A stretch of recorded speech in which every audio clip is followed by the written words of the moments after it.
Olá pessoal, aqui é o professor Gerson. Vamos para a nossa revisão para a primeira fase do exame da ordem dos advogados.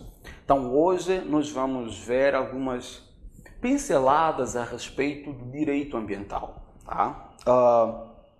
Evidentemente que nesta revisão nós não veremos todo o conteúdo de uma forma mais aprofundada, que isso é coisa que foi feita, né, lá na nossa aula de Direito Ambiental do curso da Verbo Jurídico. Né? Hoje vamos fazer uma brevíssima revisão para vermos aí os pontos principais. Tá?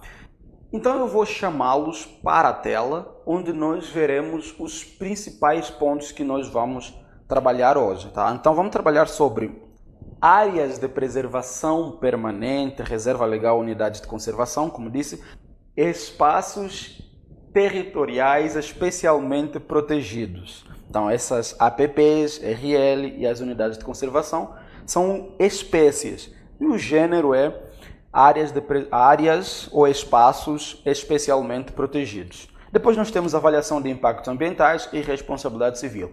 Esses são os pontos assim que a nossa prova sempre nos apresenta. Claro que nós temos outros assuntos, como podemos falar aí, por exemplo, das repartições de competências, né? Algo que pode cair na nossa prova, mas vamos revisar esses, digamos assim, 3 tópicos, né, que são centrais. Espaços territoriais especialmente protegidos, avaliação de impactos ambientais e responsabilidade civil. Então, sem mais delongas, vamos trabalhar então área de preservação, RL e unidades de conservação. Como é que a gente vai fazer a primeira revisão? Nós vamos ver algumas questões e eu trato deste assunto com vocês, né? Porque aí eu acho que é o melhor jeito de a gente aprofundar os 3 elementos aí ao mesmo tempo, tá? Então vamos lá na tela. Pedro, proprietário de fazenda com grande diversidade florestal, decide preservar os recursos ambientais nela existentes, limitando de forma perpétua o uso de parcela de sua propriedade por parte de outros possuidores a qualquer título, o que realiza por meio de instrumento particular averbado na matrícula do imóvel no registro de imóveis competente. Assinala a alternativa, a opção que indica o instrumento jurídico a que se refere o caso descrito. Gente, nós temos aí um típico caso em que o proprietário dirige-se até o órgão ambiental e resolve limitar total ou parcialmente o uso dos recursos naturais de sua propriedade. Tá?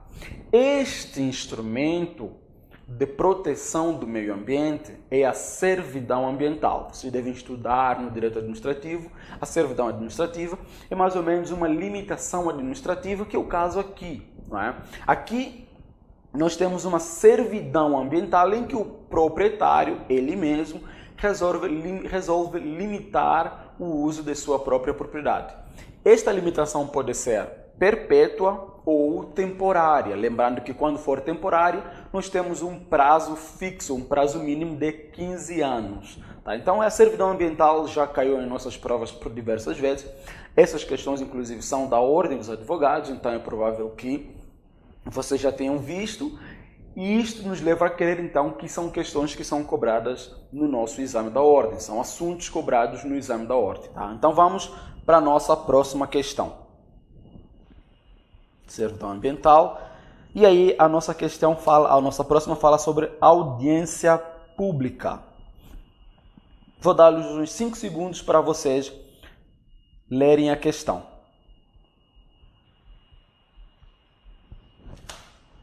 Muito bem, pessoal. Então, a sociedade empresária foi-se limitada, né? Resolve aí dar início a uma construção. Então, depois de todo o licenciamento ambiental, ver o estudo do impacto ambiental, a questão é o que acontece sobre a necessidade de se realizar uma audiência pública no bojo do procedimento licenciatório. Então, o que nós temos aqui?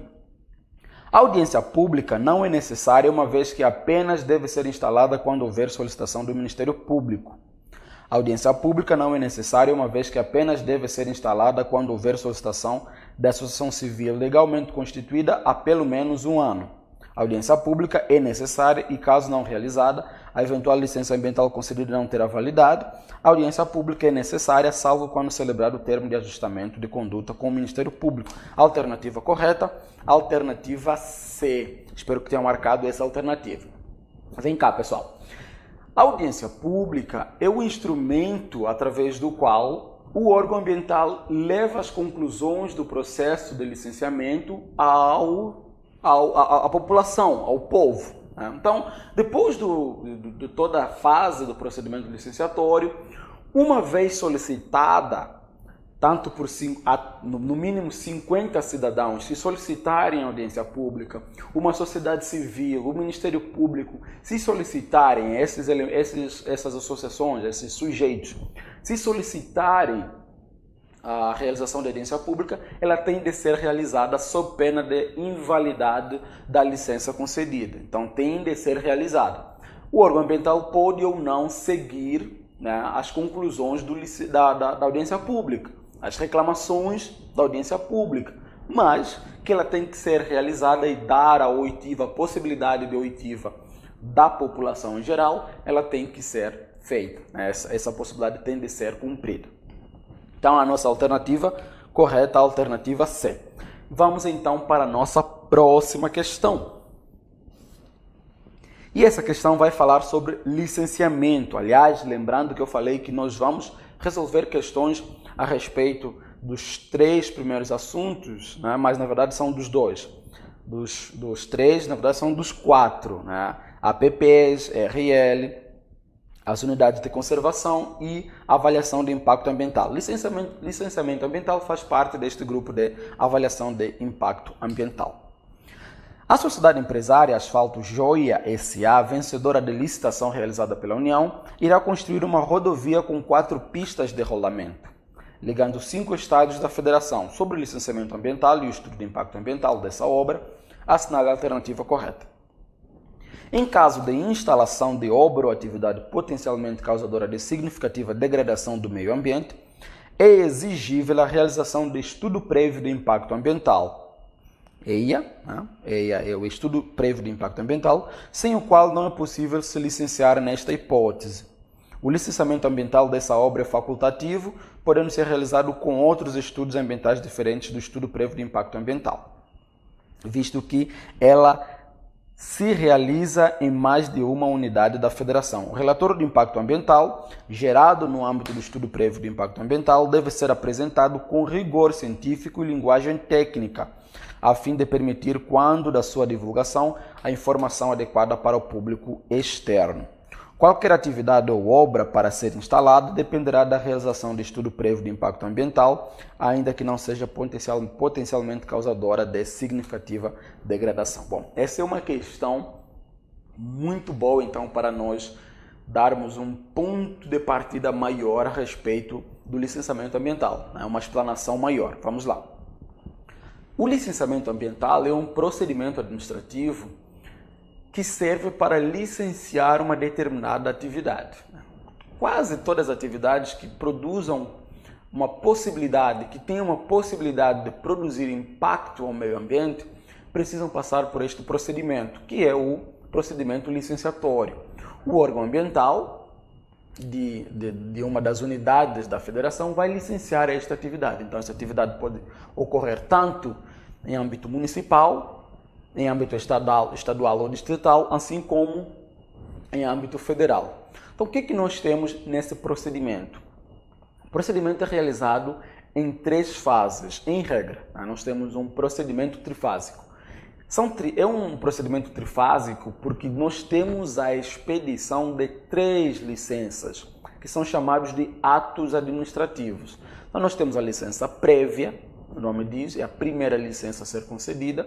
Nós temos a licença de instalação e a licença concedida para o efeito de o empreendedor construir e instalar a sua obra. E nós temos a licença de operação, que é a licença concedida, então, para que o empreendedor possa começar a executar, a operar a sua atividade, o seu empreendimento, supondo, por exemplo, que seja uma fábrica. A partir deste momento, ele está apto a operar. Lembrando que a licença prévia deve ser concedida em primeiro lugar, depois ser concedida a licença de instalação e, por sua vez, a licença de operação. Não pode haver uma concessão per saltum, sair da licença prévia e automaticamente conceder a licença de operação e o cara, né, começar a exercer a sua atividade. Deve ser obedecida esta sequência de etapas. Evidentemente também que o órgão ambiental pode tanto conceder a licença prévia e logo em seguida, ou no mesmo ato, mesmo despacho, conceder a licença de instalação. Isso não é nenhum problema. O fato é que a licença de operação deverá ser concedida depois de serem concedidas as duas anteriores. Né? Então, primeiro licença prévia, licença de instalação e licença de operação. Depois de ser feito o licenciamento, então, o cara está livre, tem a sua atividade em produção. Mas, se esta atividade do sujeito, do empreendedor, exercer ou ter a possibilidade de poluir de forma significativa o meio ambiente, então o termo é isso, poluição significativa do meio ambiente. Quando essa poluição for significativa, nós temos a deve ser realizado o estudo prévio de impacto ambiental, o EIA. O EIA, ou EIA-RIMA, estudo prévio de impacto ambiental e relatório de impacto ambiental, deve ser realizado sempre que nós estivermos diante do impacto ambiental significativo. Então, não é em todo o licenciamento que será realizado este estudo. É só mesmo naquelas hipóteses que o impacto for maior, que o impacto for sério. Por quê? Porque esse estudo é muito completo, é complexo, é multidisciplinar, como se costuma dizer, porque nós temos a participação de vários profissionais, engenheiros florestais, geólogos, biólogos, todos analisando a viabilidade ambiental do determinado empreendimento. O que acontece? Nós temos aí, então, uma linguagem muito técnica, né? Porque passaram vários especialistas e não vão chamar o magma, sei lá, as rochas sedimentares com termos simplórios, vão usar esses termos técnicos mesmo. Ainda aí, a população em geral, até mesmo o juiz ou o estagiário do órgão ambiental não vai ter compreensão das conclusões que os especialistas chegaram. Quem vai ter que ler isso precisa de uma linguagem mais simples. E quem vai traduzir as conclusões obtidas pelos especialistas vai ser o relatório de impacto ambiental. Por isso é que normalmente se diz EIA-RIMA, Estudo de Impacto Ambiental e Relatório de Impacto Ambiental. Os dois são irmãos gêmeos andando juntos. Um não existe sem o outro. É preciso que o relatório traduza em linguagem mais simplista as conclusões do estudo de impacto ambiental. E essa sim é que vai ser apresentada, esse estudo, esse relatório, vai ser apresentado para a população para poder entender as conclusões. Lembrando também, pessoal, que quem vai custear esses estudos não vai ser o órgão ambiental, vai ser o empreendedor. Normalmente, na prática, o empreendedor chama os seus especialistas, contrata os especialistas, paga os especialistas e eles vão fazer os estudos pertinentes. Claro que isso parece meio que ele pode contratar os especialistas que vão chegar a uma conclusão abonatória do seu empreendimento. Mas vamos confiar que o órgão ambiental também está profissionalizado para entender que as conclusões estão meio equivocadas ou não. Então, é isso que mais ou menos acontece no procedimento licenciatório. Em regra, estes são os procedimentos. Então, vamos lá para resolver esta questão. Em caso de instalação de obra ou atividade potencialmente causadora de significativa degradação do meio ambiente, é exigível a realização de estudo prévio de impacto ambiental, sem o qual não é possível se licenciar nesta hipótese. Então, sem muita correria, essa é a nossa alternativa. Se a atividade potencialmente causadora de significativa degradação, é exigível o estudo de impacto ambiental, o EIA. O licenciamento ambiental dessa obra é facultativo. Não, primeiro que toda obra que cause danos ou potencialmente causador de danos ao meio ambiente, ele tem de passar pelo procedimento licenciatório. Então, não é facultativo, é sim obrigatório. O relatório de impacto ambiental, o RIMA, gerado no âmbito do estudo prévio de impacto ambiental, ok? Deve ser apresentado com rigor científico e linguagem técnica, a fim de permitir, quando na sua divulgação, a informação adequada para o público externo. Pelo contrário, o relatório de impacto ambiental deve ser gerado em linguagem com menos rigor técnico, uma linguagem mais simplista. Teve uma inversão aí do conteúdo. Qualquer atividade ou obra para ser instalada dependerá da realização de estudo prévio de impacto ambiental, ainda que não seja potencialmente causadora de significativa degradação. Então, a alternativa D se contrapõe à alternativa A. A alternativa A é a nossa alternativa correta. Então, se o dano for significativo, esse vai exigir a realização do estudo prévio de impacto ambiental. Então, a alternativa correta, a alternativa A de Angola. Tá? Pessoal, então vamos lá. Nós vimos aí, em linhas gerais, licenciamento ambiental, estudo prévio de impacto ambiental. Eu vou trazer também agora, em linhas gerais, APPs, RL e unidades de conservação, que nós já vimos algumas questões. Nas próximas vamos também acabar por analisar esses aspectos. Bom, o que é a APP e a RL? A APP e a RL estão previstas, né, no Código Florestal. A APP, a RL, são espaços territoriais especialmente protegidos, em razão, ora, do bioma que tem nesse espaço, ora para proteger uma beleza cênica nesse espaço. Então, o poder público tem aí o dever de proteger esses espaços e os seus atributos ambientais ou atributos naturais. As APPs, elas exigem ex lege, elas exigem por imposição legal. O que quer dizer isto?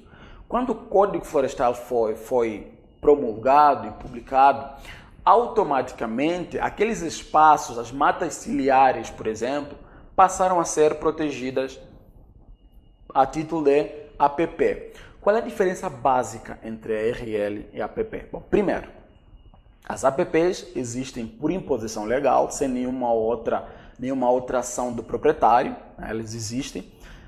Vou dar o principal exemplo, que é uma mata ciliar, que são aquelas árvores ao entorno do rio, por exemplo. De um curso d'água nós temos umas árvores, um espaço à margem do rio.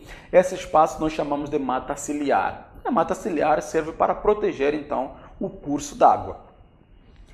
Enquanto nas APPs nós podemos tê-las em zonas urbanas como em zonas rurais, a RL são localizadas apenas em zonas rurais. Somente em zonas rurais nós podemos ter as APPs.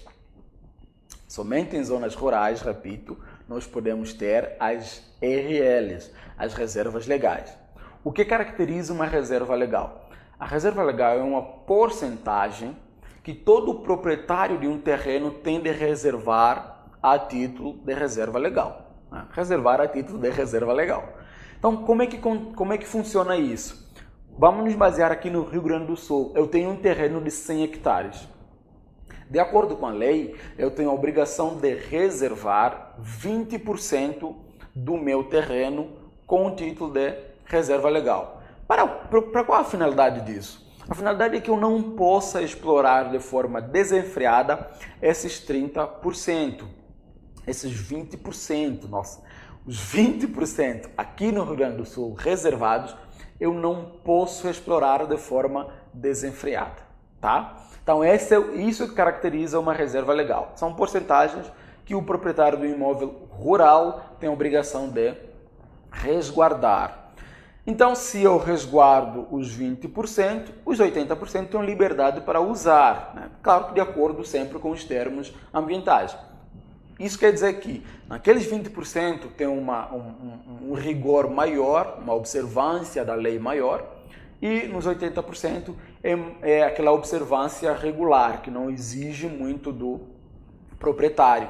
E nós temos escalas aqui no Rio Grande do Sul, por exemplo, 20%, na verdade aqui no Rio Grande do Sul é 20%, na Amazônia Legal nós temos uma escala de 80%, 35% e 20%, nós vimos isso com maiores detalhes na nossa aula. Então, isso é o que caracteriza uma reserva legal em zona rural e são porcentagens que o imóvel rural precisa resguardar. Na reserva legal, nós precisamos ter também uma cobertura de vegetação, ou seja, aquele espaço que eu reservar tem que estar coberto de árvores, não pode estar vazio, desmatado, seco, diferentemente do que acontece na APP. Na APP nós podemos ter cobertura de vegetação nativa ou não, né? Claro que o ideal é que tenha. Se não tiver, a gente precisa fazer a recomposição. Se tiver, perfeito. Se não tiver, apenas a gente precisa fazer a recomposição e nada impede que a APP seja instituída, apesar de não existir essa vegetação, ok? Então, em linhas gerais, essa é a diferença entre a APP e a reserva legal. Depois nós temos as unidades de conservação. As unidades de conservação são espaços, unidades criadas pelo poder público, que dentro desses espaços nós temos também, digamos assim, um regramento diferenciado de exploração. Nós temos dois grupos primordiais, dois grupos essenciais de unidades de conservação: proteção integral e unidades de uso sustentável.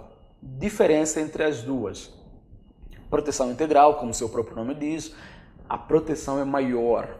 O consumo na unidade de proteção integral é indireto. Eu costumo fazer uma relação entre integral e indireto. Então, eu vou utilizar os recursos de forma indireta. O que é a utilização de recursos de forma indireta? Não posso consumir na utilização destes recursos. Basicamente, o que quer dizer isso? Eu simplesmente vou podar algumas árvores, eu simplesmente vou usar este espaço para efeitos de trilha, né? Para efeitos de caminhada, para efeitos de educação ambiental, para efeitos de pesquisa científica, que não possam derrubar, que não possam desmatar os recursos ambientais que estiverem no entorno, no interior da unidade de proteção integral. Já a unidade de uso sustentável, o uso é direto, ou seja, podemos ter o consumo dos recursos ambientais no interior da unidade de conservação. Mas qual é a grande sacada? É que esse uso é sustentável. É o uso sustentável. Basicamente, essa é a diferença entre proteção integral e unidades de uso sustentável. Lembrando que nós temos 5 espécies dentro da categoria de uso sustentável e 7 espécies dentro da categoria...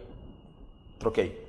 Então, nós temos 5 espécies dentro da categoria de proteção integral e 7 espécies dentro da categoria de uso sustentável, ok? Então, vocês podem dar uma lida na nossa... Tanto no Código Florestal como na nossa aula, vocês já devem ter aprendido a respeito dessas espécies que fazem parte em cada categoria, em cada grupo, proteção integral e uso sustentável, ok? Então, em linhas gerais, é isso daí. O que agora a gente vai ter que ver? Responsabilidade ambiental. Responsabilidade ambiental, lembre que é aquela que nós temos a tríplice responsabilização. Nós temos tanto a responsabilidade penal, administrativa e civil atuando concomitantemente no mesmo fato.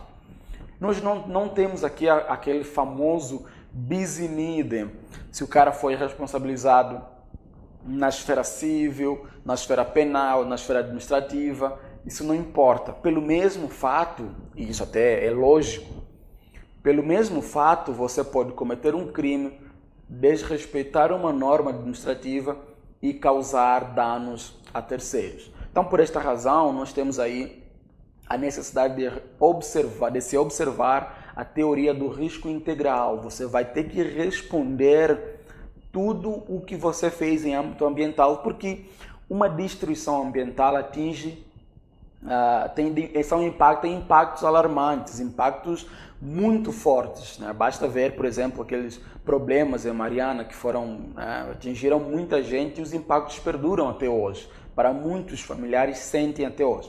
Então nós temos aí a tríplice responsabilização, a atuação concomitante das três esferas de responsabilidade.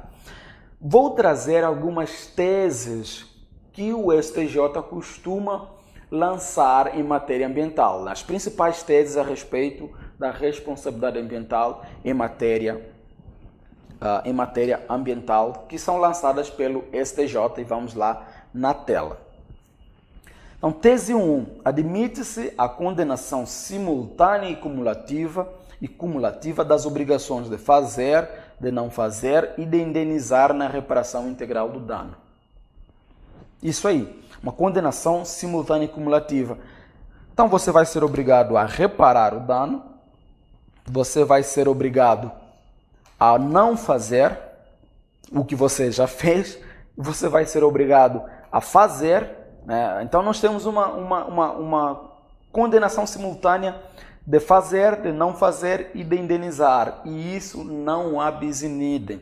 Claro que dependendo da situação, você pode destruir uma árvore, você pode desmatar uma árvore, e nesse desmatamento você pode acabar destruindo uma casa, e nessa destruição de casa você ainda tem o interesse de levar aquele tronco de árvore que você destruiu. Então você vai ser obrigado a não levar aquele tronco, você vai ser obrigado a reconstruir a casa que você destruiu, e você vai ser obrigado ainda a indenizar pelos prejuízos causados, prejuízos morais eventualmente.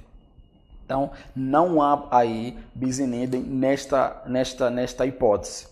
Na tese 2, nós temos que é vedado ao Instituto Brasileiro do Meio Ambiente e dos Recursos Naturais Renováveis, o IBAMA, impor sanções administrativas sem expressa previsão legal. Por quê, pessoal?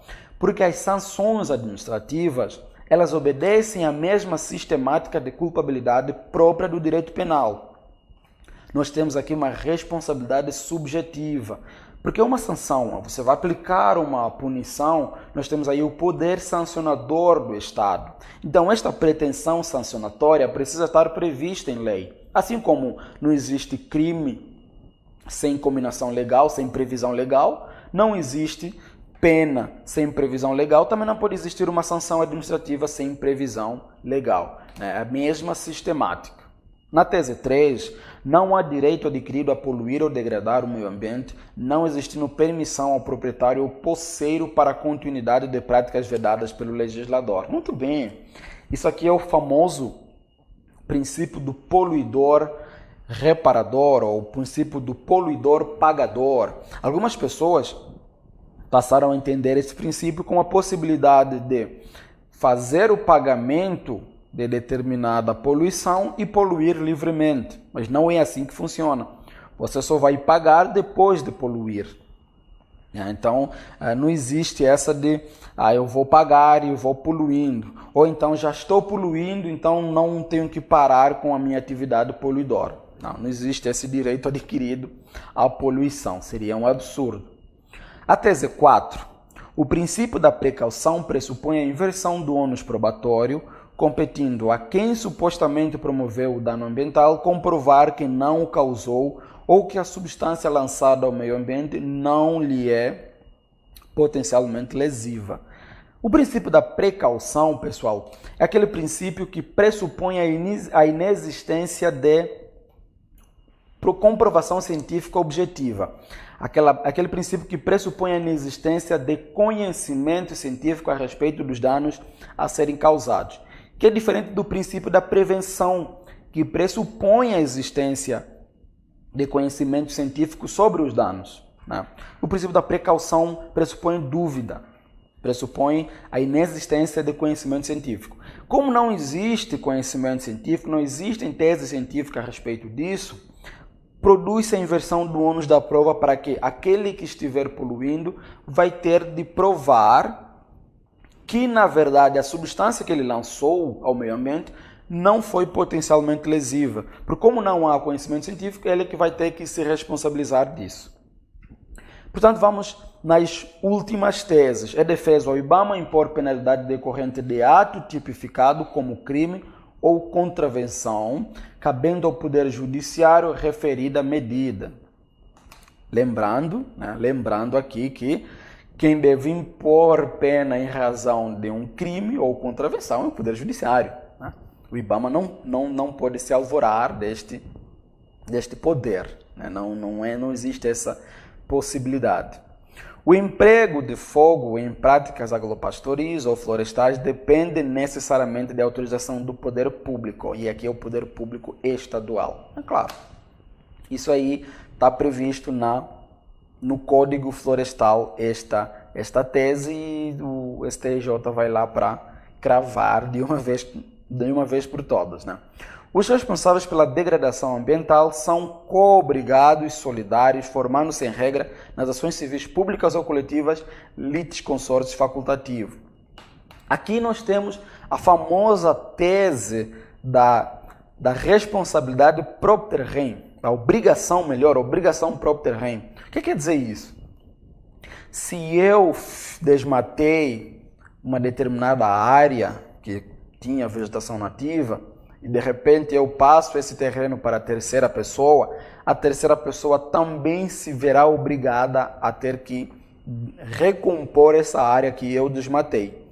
Então é uma responsabilidade que diz respeito com a coisa, com a propriedade.